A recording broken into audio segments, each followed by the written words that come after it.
7.5의 도사 1회에 보시면 기술 파트입니다, 이번에. 그래서 식품 첨가물에 대한 이야기인데요.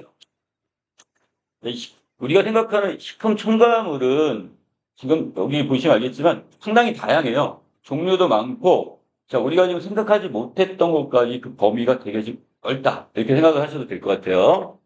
자, 먼저 식품 첨가물이라는 데에 대한 개념 정의가 있는데, 식품을 제조하거나 가공하거나 또는 조리 또는 보존하는 과정에서 거기다가 이 감미료를 넣을 수도 있고요. 또는 착색, 색깔 같은 거죠. 이 색깔 안 변하라고 넣거나 표백 또는 산화 방지 등 특정한 목적으로 식품에 사용되는 물질들. 자, 이런 것들이 다 식품 첨가물이 될 수가 있습니다. 자, 예를 들었습니다. 식품에 함유된 이 카페인이나 소금은 식물의 맛이나 그다음에 향미를 증진할 목적으로 사용하게 되기 때문에 향미, 향기 또는 맛 이것을 위해서 여기 카페인 또는 소금 같은 걸 첨가할 수 있단 말이야.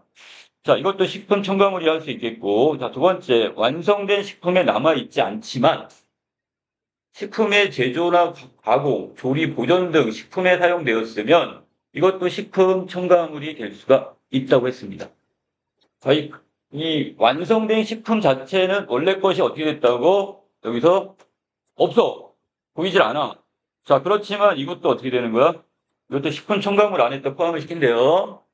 자, 그 다음 식품에 닿는 기구나 식품 용기 및 포장을 살균하거나 이 소독하는 데 사용하는 물질 중에 간접적으로 식품으로 옮아갈 수 있는 물질들도 식품 첨가물이 된답니다. 오, 이것까지 생각을 못했네요.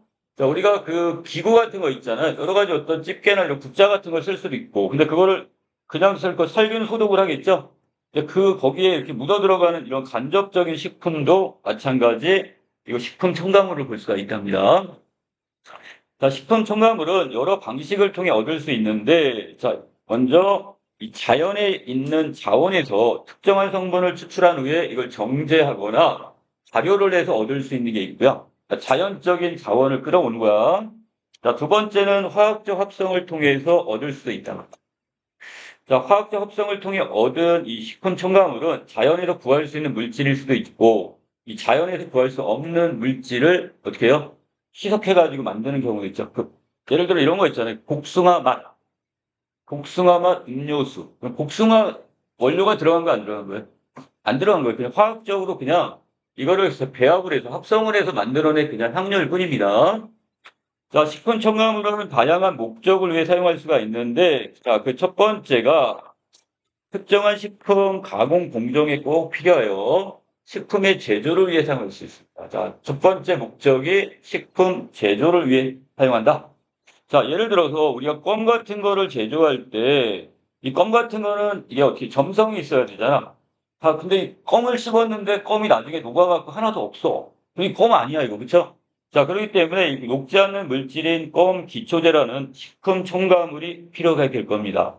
자, 우리가 두부를 제조할 때도 마찬가지예요. 이 콩을 갈아서 만든 콩물을 단단한 조직으로 만들어진 응고제. 자, 이런 거 우리가 간수라고 하는 거 있잖아요. 이 소금 같은 거, 이런 것들도 자, 이것도 꼭 들어가야 되는 거니까. 자, 이것도 자, 그 목적. 자, 식품의 제조가 목적이겠고요. 자, 두 번째입니다. 이번에 식품의 보존과 저장성을 높이기 위해서 자, 사용을 하기도 합니다. 이게 두 번째 목적이 되겠죠?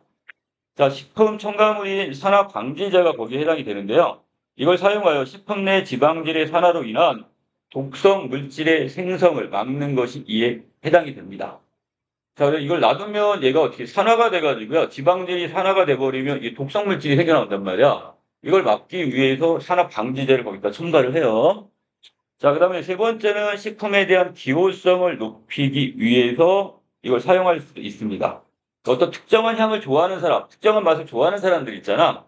그래서 뭐 바베큐 맛, 뭐 이런 것도 있고. 그래서 그런 것들을 어떻게 해요? 만들어내기 위해서 이 기호성을 높이기 위해 결국 만드는 건데, 자, 그 중에 대표적인 게 향료 또는 향미 증진제입니다.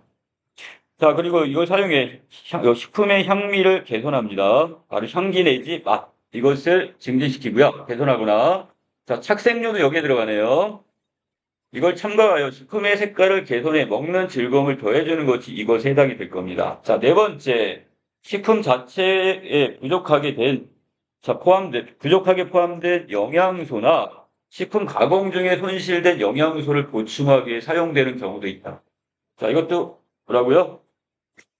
자, 이게 여기 식품 첨가제가 되는데, 첨가물이 되는데, 자, 이 경우는 지금 어떤 저기를 만들다 보니까, 식품을 만들다가 이게 그 조리 과정에서 일부 훼손이 되거나, 이게 좀 부족할 수 있어. 그러니까 영양소를 거기다 좀 채워 넣을 수가 있는데, 바로 어떤 것들, 바로 가공 중에 손실된 칼슘을 인위적으로 첨가하는 것들도 바로 이 네 번째 목적에 해당이 될 겁니다. 자, 하나의 식품 첨가물을 식품 제조 시에 한 가지 목적을 위해 사용할 수도 있지만, 자, 동시에 여러 가지 목적을 위해 사용할 수도 있습니다. 자, 그래서 아까 네 가지 목적이 있다면 이 중에 뭐 두 가지 이상의 목적을 위해서 같이 사용하는 경우도 있고, 자, 모든 물질은 섭취량에 따라 우리 몸에 부정적인 영향을 미칠 수가 있는데, 자, 식품 첨가물도 마찬가지가 됩니다. 그러니까 원래 기존적인 음식이 아니라 거기에 다른 것들이 이렇게 들어가는 거니까, 이게 많이 들어가면 그렇게 좋지는 않겠죠.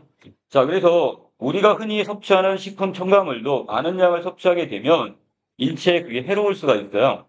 자, 그래서 특정 물질의 안정성과 그다음에 여기 유해성은 해당 물질의 섭취나 투여에 따라 유해 반응이 나타난 실험 대상의 비율을 나타낸 용량 반응 곡선으로서 살펴볼 수가 있는데, 자, 식품 첨가물 또한 용량 반응 곡선을 통해 안전성 및 유해성을 파악합니다. 그러니까 어떤 다른 일반적인 물질들, 자, 이것처럼, 자, 여기는 식품 첨가물 경우도 똑같단 말이야. 그것이 어떤 용량 반응 곡선을 이렇게 보면 이걸 통해 우리가 어느 정도가 안전한 건지, 그리고 어느 정도가 해가 있는지 이걸 파악할 수가 있다는 뜻이에요. 자, 식품의 섭취량은 식품 종류에 따라 다를 수 있기 때문에, 자, 특정 식품 첨가물의 용량 반응 곡선만으로는, 자, 식품 하나에 포함될 수 있는 식품 첨가물의 양을 쉽게 판단하기는 어렵습니다. 자, 여기 17번 부분에서 여러분 여기 지금 힌트 얻으시면 될 것 같은데, 자, 우리가요, 어떤 음식, 식품을 만드는데, 거기에 얼마만큼의 양의 전체가 얼만큼의, 그 중에서 여기 식품 첨가물의 양이 얼마만큼 들어가느냐, 여기에 따라서 분명히 달라질 수가 있겠죠? 자, 예를 들어서 여기 한 100리터가 있다, 100ml가 있다고 치면, 식품 첨가물 100ml 넣는데, 거기에 비해서 기존에 있는 식품 전체 원래 그 재료가 이것이 막 1톤이면 아주 미미한 게 들어가는 거잖아요. 거기에 따라 이게 달라질 수도 있다는 뜻이에요.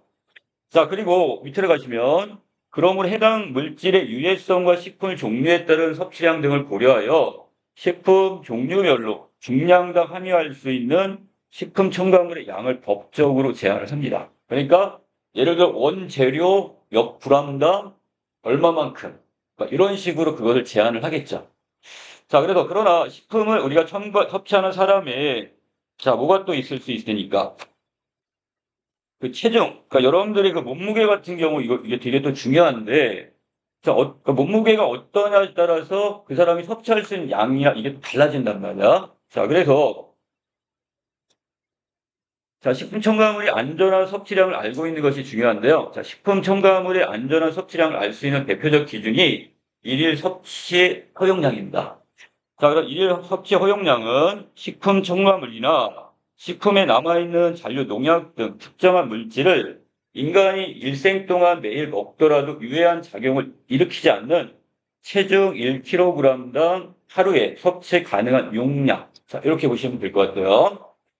자, 그래서 하루 섭취 허용량은 일생 동안 이렇게 섭취할 경우에, 자, 발생하는 만성 독성을 근거로 산출값이 하던데요. 만약에 이걸 매일 조금씩 먹었을 때, 평생 동안 먹었을 때, 이 만성 독성을 유발한다. 그럼 그 수치보다는 더 떨어져 있어야 돼. 그러니까 작아야 된다는 뜻이에요. 자, 최대 무독성 양을 안전 계수 100으로 나누어 계산한 값입니다. 자, 그래서 이 최대 무독성 양을 얼마로 100으로 나눠준대요. 자, 그래서 최대 무독성 양이란 동물 실험에서 특정한 물질과 관련된 유해한 영향이 관찰되지 않는 그 물질의 최대 섭취량이 되는 거고요. 또 안전계수라는 것은 이 특정한 물질의 안전성을 계산할 때 필요한 계수로 예상하지 못한 위험을 막기 위해서 이 계수를 사용합니다. 자, 예를 들어 특정한 물질의 최대 무독성량이 체중 1kg당 10g이라면, 자, 그러면 어디까지? 체중 1kg에 지금 10kg, 10g. 여기까지는 허용이 된단 말이야. 이 물질의 일일 섭취 허용량은 결국 어떻게 되는 거야? 여기에 이것을 다시 개수 100으로 나눴으니까 0.1g이 되는 거죠. 1mg. 자, 즉, 안전계수는 동물 실험과 실제 개개인에게 적용되는 상황이 다를 수가 있어서 이를 보정하기 위한 겁니다. 자, 그래서 우리가 이 동물 실험을 할 때 동물의 아무리 커봐도 우리 보통 쥐를 실험하잖아요. 근데 쥐에 비해서 우리 인간의 경우는 어때요? 거기에 비해서 우리가 덩치도 더 크고. 그러니까 거기에 따라서 이 독성이 작용하는 것이 분명히 다를 수가 있단 말이야. 자, 그래서 자, 안전계수는 동물과 사람의 종 간 차이를 10으로 두고 사람 간의 차이를 또 10으로 두어서 두 수를 곱해서 얻게 됩니다. 자, 건강한 사람이라면 일시적으로 일일 섭취 허용량을 약간 초과하는 양의 큰 첨가물을 섭취하더라도 이 장기간에 걸쳐 섭취한 양의 하루 평균이 일일 섭취 허용량 이하라고 한다면 유해한 영향은 나타나기 어렵다 이렇게 보시면 되겠죠. 자, 그래서 이거를 어느 정도 일일 섭취 허용량이 어느 정도 되는지를 자, 이걸 최대 무독성량, 그 다음에 안전계수, 이걸 가지고 계산해서 그 정도 이하에서 섭취를 하면 크게 무리는 없다. 안전하다. 이렇게 보셔도 되겠네요.